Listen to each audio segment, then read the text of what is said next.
روایات میں آتا ہے کہ جب اسیران اہل بیت علیہ الصلوۃ والسلام کا یہ لٹا پوٹا قافلہ کوفہ میں پہنچا نا، تو 13 محرم سے لے کر 17 صفر المظفر تک یہ اسیران اہل بیت علیہ السلام کی ذات اقدس بی بی پاک اور سیدنا زین العابدین علیہ الصلوۃ والسلام 13 محرم سے لے کر 17 صفر تک وہاں کوفہ کی دارالامارت میں قید رہے،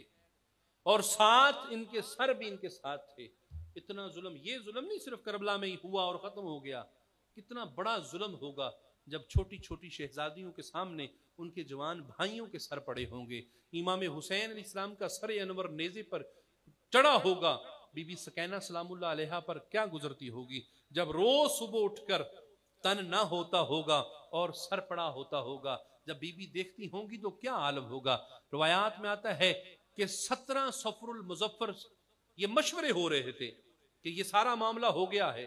یہ سلطنت میں ساری باتیں پھیل گئی ہیں، اب کیا کیا جائے۔ تو پھر 17 صفر کو یہ پیغام آخری آیا یزید کی طرف سے کہ دمشق بھیج دیا جائے، اور جب یہ اسیران اہل بیت علیہ السلام کا قافلہ کوفہ سے دمشق کی طرف چلا، اور پھر روایات ہیں کہ جو اصل راستہ تھا اس راستے سے یہ قافلہ نہیں گیا، بلکہ یہ قافلہ جو دشوار گزار تھا، جو تکلیف دہ تھا، جو مشکل دشوار گھاٹیاں تھیں، ان سے گزار کر، اور بعض لوگوں نے لکھا کہ یہ 34 منزلیں تھیں، 34 جگہ پر رک کر یہ قافلہ آگے گیا، اور بعض روایت میں آتا ہے کہ 39، اور قبلہ مفتی صاحب نے جو لکھا ہوا ہے وہ 43 منزلیں ہیں جو اہل بیت علیہ الصلوۃ والسلام کے قافلے نے یہ منزلیں طے کی، اور پھر دمشق میں پہنچا۔ یعنی کہ یہ قافلہ سیدھا دمشق میں نہیں، حالانکہ کوفہ سے سیدھا ایک راستہ تھا، بلکہ یہ قافلہ پہلے موصل کی طرف گیا، پھر حمص گیا، اور پھر دمشق پہنچا۔ دوستان محترم، یہ وجہ کیا تھی؟ وجہ صرف یہی تھی کہ ہماری کرتوت چھپ جائے۔ اور پھر یہ قافلہ جب دمشق کے پاس پہنچا نا، وادی تھی، مقام جیرون نامی وادی تھی، اس جگہ پر پہنچا تو یزید کی طرف سے پیغام آیا کہ مقام جیرون پہ روکا جائے اس قافلے کو۔ اہل بیت علیہ السلام کا قافلہ وہاں رکا، اور جب رک گیا تو یزید کا جو دارالامارت تھا اسے سجایا گیا، قبلہ روشنائی کی گئی، سجاوٹ ہوئی، بڑے اچھے اچھے لوگوں جو کنیزیں تھیں، غلام تھے، ان کو اچھے لباس عطا کیے گئے، اچھے شاہانہ لباس پہنائے گئے، اور ساری دارالامارت کو سجایا گیا، اور یزید لعنتی کے لیے ایک بہت بڑا تخت سجایا گیا، اور 7 کرسیاں لگائی گئیں تاکہ تماشائی بیٹھیں، وزراء بیٹھیں، اور جو دوسرے علاقوں سے آئے ہوئے سفیر تھے ان کو بٹھایا گیا۔ روایات میں آتا ہے جب یہ سب سج دج گیا تو پھر حکم ہوا۔ آج لوگ کہتے ہیں جی یزید کو پتہ نہیں تھا، یزید کو خبر نہیں تھی کہ جی یہ امام حسین علیہ السلام کو قتل کیا جا رہا ہے، لیکن روایات پڑھ کے دیکھیں، یہ روایت بھی علامہ سید محمود علوسی علیہ رحمہ کی ذات اقدس صاحب روح المعانی علیہ رحمہ اپنی کتاب میں لکھتے ہیں کہ جب امام حسین علیہ السلام کا لٹا پھٹا قافلہ مقام جیرون سے دارالامارت کی طرف گیا نا، جانے لگا، تو یہ اپنی اوپر والی منزل پہ کھڑا تھا، اور اس منزل پر کھڑے ہو کر اس نے ایک ربائی کہی۔ وہ ربائی کیا ہے؟ علامہ علوسی لکھتے ہیں، کہتا ہے لما بدت تلک الحمول وشرفت تلک الرؤوس علی ربی جیرون، کہ جب وادی جیرون سے اسیران اہل بیت کو دیکھا نا، اور سر جب نمودار ہوئے تو یہ کہنے لگا لغب الغراب فقلت صحا ولا تصحا، اور فلقد قضیت من رسول دیونی۔ یہ ظالم لکھتا ہے، جو لوگ یہ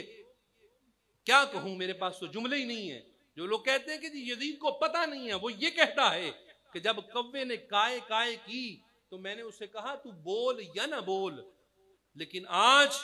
میں نے رسول خدا محمد رسول اللہ سے اپنا بدلہ لے لیا ہے۔ اور یہ وہ کفر تھا جس کفر پہ علامہ علوسی رحمت اللہ علیہ نے اسے کافر لکھا ہے، اور صالحین علماء کرام نے اس کے کفر پر فتویٰ دیا ہوا ہے، یہ مرتد تھا، کافر تھا۔ اور یہاں پر بحثیں ہو رہی کہ جی یزید کو پتہ نہیں تھا، خبر نہیں تھی۔ اور پھر یہی نہیں، جب سر حسین علیہ السلام اس کے سامنے تشت میں حاضر ہوا نا، تو پھر اس نے کیا کیا اس نے پورا ایک دیوان لکھا، دیوان یزید کے نام سے وہ موجود ہے، اسے بھی علامہ علوسی رحمۃ اللہ علیہ نقل کرتے ہیں۔ اس نے پورا دیوان لکھا، لیتا اشیاخی ببدر شہداء، کہ آج اگر بدر کے میرے شہید زندہ ہوتے جنہیں قریشیوں نے ہاشمیوں نے مارا ہے، آج میری طرف دیکھ کے خوش ہو جاتے، اور میں نے جو اہل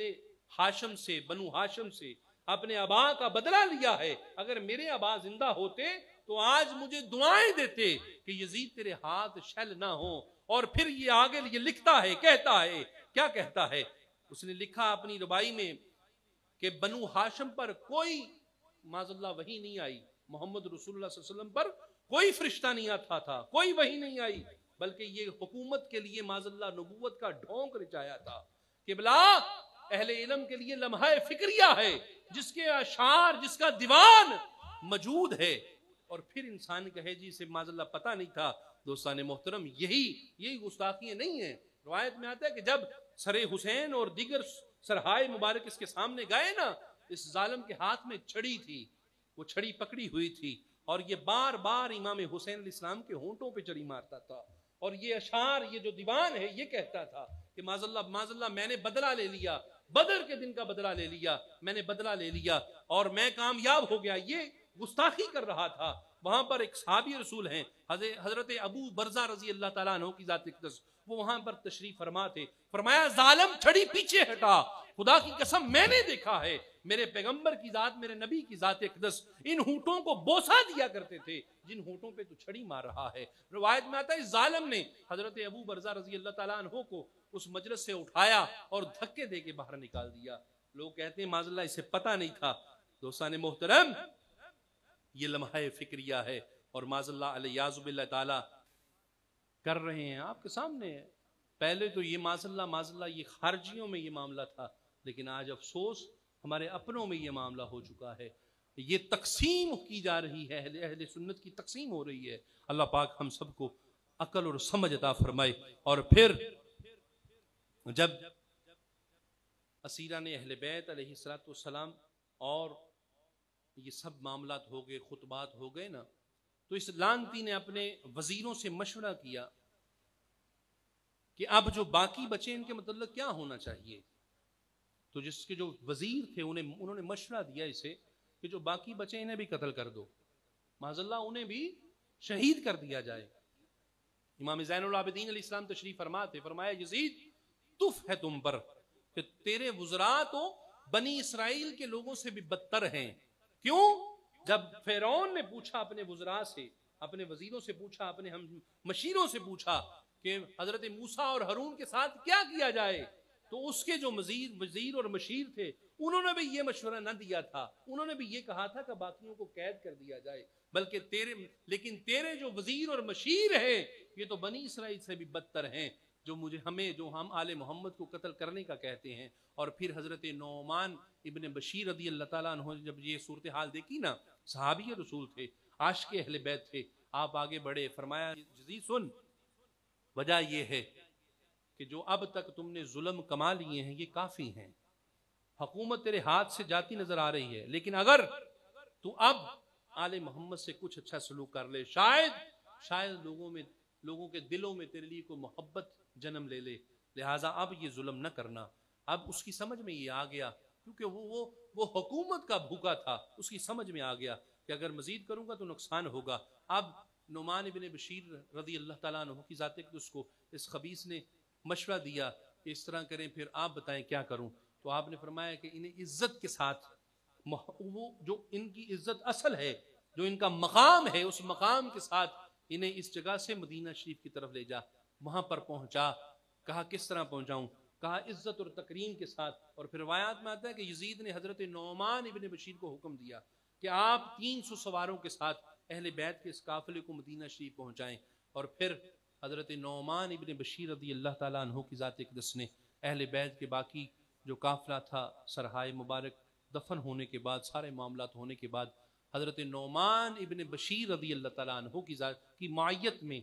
یہ قافلہ شام سے مدینہ شریف کی طرف چلا۔ اور روایات میں آتا ہے کہ جب یہ قافلہ سرحد عراق پر پہنچا نا، تو حضرت نعمان ابن بشیر آگے آئے امام زین العابدین علیہ السلام کی بارگاہ میں آ کے عرض کی مولا یہاں سے دو راستے ہیں، ایک راستہ کربلا سے مدینہ کی طرف جائے گا اور ایک راستہ سیدھا مدینہ کی طرف جائے گا، تو کدھر جانا ہے؟ شہزادی زینب سلام اللہ علیہ تعالیٰ نے فرمایا کہ اے بھتیجے، اے بیٹے زین العابدین، نعمان ابن بشیر کو کہیے کہ ہم یہاں سے کربلا جائیں گے اور کربلا سے پھر مدینہ جائیں گے۔ اور پھر روایات میں آتا ہے کہ یہ قافلہ کربلا پہنچا، اور جب یہ قافلہ کربلا پہنچا نا، زمین و آسمان ہل گئے۔ جب یہ بیوییں شہزادییں زمین پر سواریوں سے زمین پر آئیں، کربلا میں آئیں، تو شہزادی سیدہ سکینہ سلام اللہ علیہ تعالیٰ، جناب سیدہ زینب سلام اللہ علیہ تعالیٰ، جناب روباب اور جناب لیلہ سلام اللہ علیہ تعالیٰ کی ذات اقدس قبر حسین سے لپٹ پر کر روئیں اور عرضیں کی کہ اے اخی، اے ہمارے سر کے تاج، اے بابا، ہمارے ساتھ کوفیوں نے بڑے ظلم کیے ہیں، جو ہم نے سفر کربلا سے کوفہ اور کوفہ سے شام کیا ہے ہم بتا نہیں سکتے، وہ سختیاں، وہ پیاس، وہ بھوک، وہ افلاس جو ہم پہ ہوئے ہیں ہم بتا نہیں سکتے۔ اور پھر روایات میں آتا ہے کہ یہاں یہ قافلہ 3 دن تک رکا، اور حضرت جابر ابن عبداللہ رضی اللہ تعالیٰ عنہ کی ذات اقدس جو مدینہ میں تشریف فرما تھے، وہ مدینہ سے کربلا آئے، 3 دن تک وہ صحابی رسول اور باقی بنو ہاشم بھی یہاں کربلا میں پہنچے، اور 3 دن تک قافلہ اہل بیت علیہ السلام یہاں کربلا میں رکا، اور 3 دن کے بعد پھر ان کو الوداع کہا اور پھر مدینہ شریف کی طرف چلے۔ اور جب یہ قافلہ مدینہ شریف پہنچا نا، روایات میں آتا ہے کہ مدینہ کے لوگ، صحابہ اکرام علیہم الرضوان اور مدینہ کے لوگ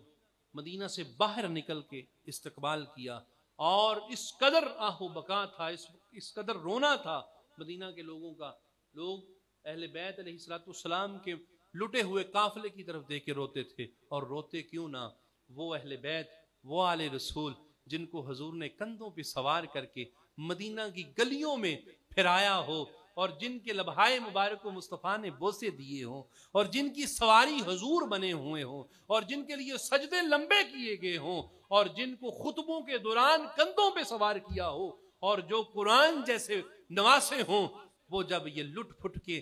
مدینہ میں آئے ہوں گے تو مدینہ والوں کا حال کیا ہوگا۔ روایت میں آتا ہے کہ شہزادی زینب سلام اللہ علیہ تعالیٰ کی ذات اقدس جب قبر رسالت پر پہنچی نا، تو قبر رسول کو لپٹ کر روئیں اور عرض کی نانا، آپ کی امت نے ہم سے بہت ظلم کیے ہیں، اور وہ یزید اس قدر شکی قلب اور اس قدر ظالم اور کافر و مشرک تھا کہ اس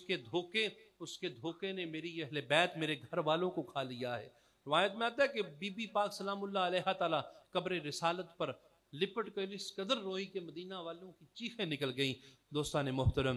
یہ داستان ایسی داستان ہے جو آج تک